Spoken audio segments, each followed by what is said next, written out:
موساکای گوشت و بادمجون یه غذای پرطرفدار تو خونه ما هستش. این غذا پای ثابت اکثر مهمونیامون هستش و هممون دوستش داریم.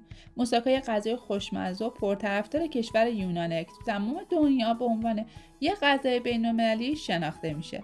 موساکا یه غذای خوش‌طعمه از یونان اومده و چون مواد تشکیل دهندش با ذائقه ما ایرانی‌ها جوره، اینجا هم کلی طرفدار داره. برای شروع کار اول 2 تا سیب زمینی رو میذاریم آبپز بشه.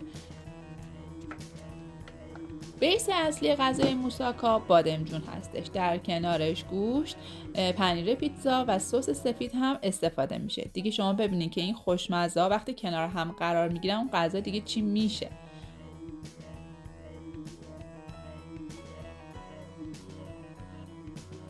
با پوستکم بادمجونامو پوست میگیرم. کامل پوستشو نمیگیرم و به حالت راه بادمجونامو پوست میکنم.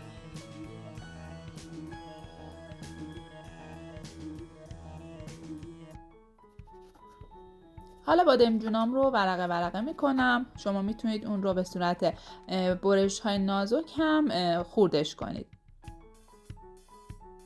وقتی بادمجونام کامل خورد شد اون رو داخل کاسه میریزم، با آب و نمک نیم ساعتی میذارم بمونه تا اگر تلخی داره تلخیش از بین بره.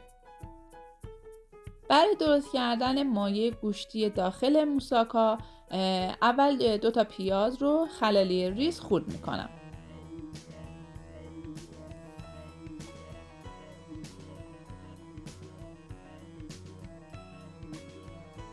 پیاز هامو که خورد کردم توی یه ماهیتابه میریزم. با روغن کم اجازه میدم که پیازام نرم بشه و یه کمی حالت سرخ شده و طلایی پیدا کنه. سیب زمینیام هم که دارن میپزن، میتونید سیب زمینی رو ورق ورق کنید و اون رو یه کمی سرخش کنید. ولی خب من ترجیح دادم آبپز باشه که غذام خیلی چربی زیادی به خودش نگیره. میرم سراغ خورد کردن فلفل دلمه‌ای ها. 2 تا فلفل دلمه‌ای رو نگینی ریز خوردش میکنم.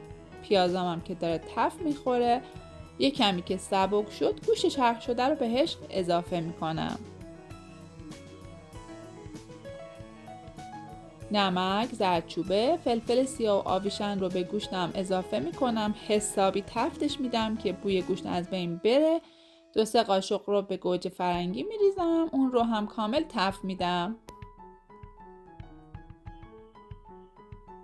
فلفل دلمه‌ای ها رو میریزم، مواد رو با هم مخلوط میکنم. مایه گوشتی ما دیگه آماده است. یه کمی آب بهش اضافه میکنم و اجازه میدم با حرارت ملایم پخته بشه. سعی کنید تو این غذا از روغن زیاد استفاده نکنید که غذاتون زیاد پر روغن نشه. بادمجونامو از آب درش آوردم، با یه پارچه اونا رو خشکش میکنم. تو مایتابه‌ای که روغن کمی میریزم اونا رو سرخش میکنم.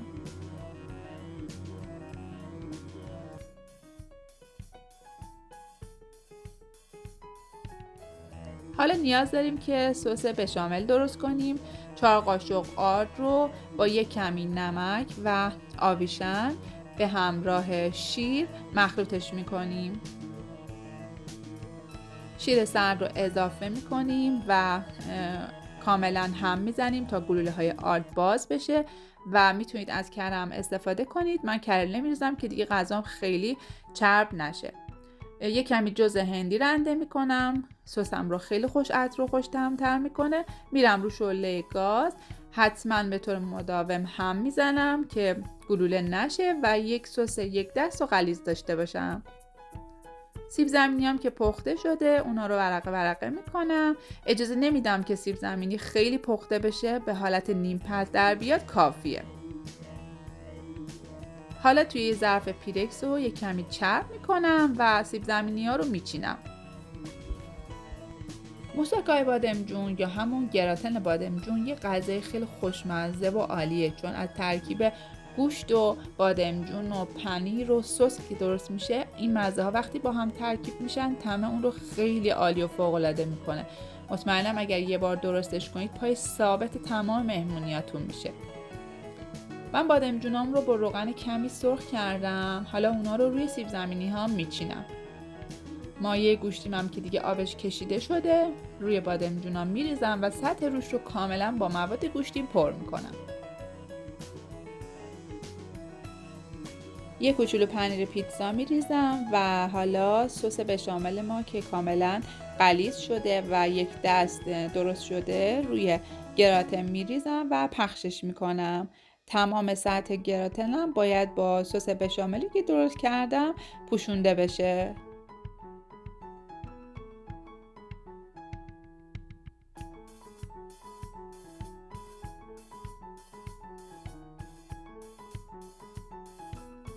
خب برای جذابیت و خوشمزگی بیشترش پنیر پیتزا رو کل سطح روش میریزیم.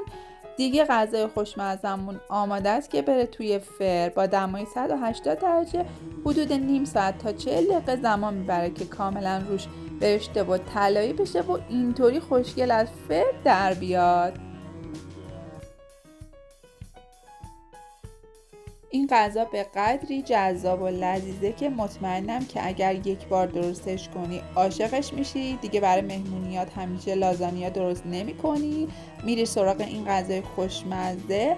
اونایی که عاشق بادمجون هستن اگه این غذا رو بخورن که دیگه کلی حال میکنن.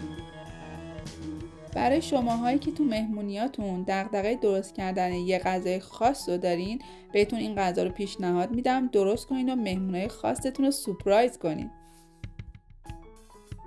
یه کمی که غذا از داغی افتاد برشش بزنید که برشش قشنگتر بشه. من اون رو برش میزنم بهتون نشون میدم، بافت داخلش رو ببینین. مزه ها کاملا با هم ترکیب شده. غذام خیلی هم چرب و روغنی نیستش چون سعی کردم مواد رو با روغن کمی سرخ کنم. دوست عزیزم ممنون که تا اینجا ویدیو همراه من بودی. من محبوبه هستم. اینجا هم کانال آشپزشو هستش. قرار کلی غذاهای سنتی و ملل رو در کنار هم درست کنیم. اگر این ویدیو رو دیدی و خوشت اومده یادت نره که کانال رو سابسکرایب کنی. کلی ویدیوهای جدید در راهه. امیدوارم که این غذای خوشمزه رو درست کنی و در شادی ها و در کنار عزیزانتون نوش جان کنید و لذتشو ببرید.